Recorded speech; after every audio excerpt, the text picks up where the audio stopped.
In case you're curious, this episode adapted the second half of chapter 410, all of 411, 412, and 413. Despite this episode adapting a whopping 3.5 chapters, the episode's pacing felt pretty decent. It did not feel incredibly fast-paced or rushed in my opinion, so that's pretty good to see. My Hero Academia Season 8 Episode 5 is here, and I have some problems, mainly with Crunchyroll. This episode had a couple of scenes where the subtitles were glitching out, entire scenes with no subtitles. It was incredibly annoying. I have no idea what is going on with Crunchyroll, but that was no good in my opinion. It did in fact ruin my experience watching the episode. I just found it way too distracting, and I had to keep pausing, rewinding, and refreshing. Oh dear.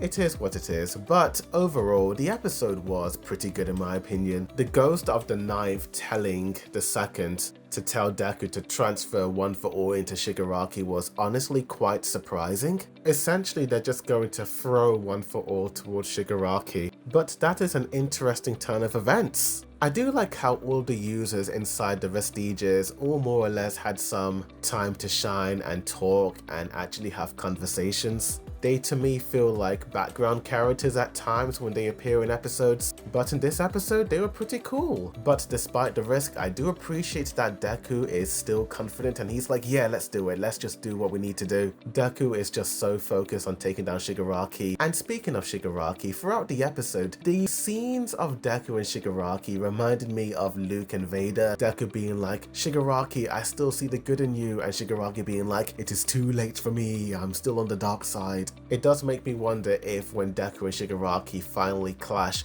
will there be a moment where they truly understand one another? But of course the two of them would have to absolutely go all out in the battle. And speaking of that battle, oh my goodness, the final few scenes of this episode were absolutely stunning in my opinion. What on earth did Deku transform into? Bro looks like a demon in this shot with the dark clouds behind him. Even Shigaraki says he does not look like a hero. A really cool transformation, and I love the claw designs. This episode should just be called My Trailer Academia because the majority of the scenes were from the trailer, and I do believe that all of the trailer scenes have been used. So I do feel like going from here on out, it will be completely new scenes that we have not seen from the trailers because they have used all the trailer scenes. Overall, I think the episode was pretty fine in my opinion. Not as bombastic as last week's episode. It feels more like a setup episode for the future episodes, and with 7 episodes to go, you just wonder how many more episodes will this fight go on for? I'm not complaining, but I'm just curious. In regards to the manga versus the anime, I do feel like the episode was pretty good, although there were some shots where I'm like, okay, they did strip back on the detail compared to the manga, but honestly, that is more or less a nitpick. Some of these action sequences were so unbelievably smooth and energetic that I understand why they stripped back on the detail, and I do believe there were times when the anime actually surpassed the manga, so a pretty good episode in terms of adaptation. But to me, it is a setup episode for the future episodes, and honestly mate, I am looking forward because as an anime only, I don't know how things are going to progress from here on out, so that is going to be very exciting indeed. Let us hope the quality continues in the future episodes of MHA. Tell me in the comments down below, what do you guys think of this episode? Do you like or hate it? Tell me, like this video, subscribe for more My Hero Academia videos, as well as other anime news updates, reviews, comparisons, breakdowns, rankings, and more. Thank you for watching. The second boy dude signing out.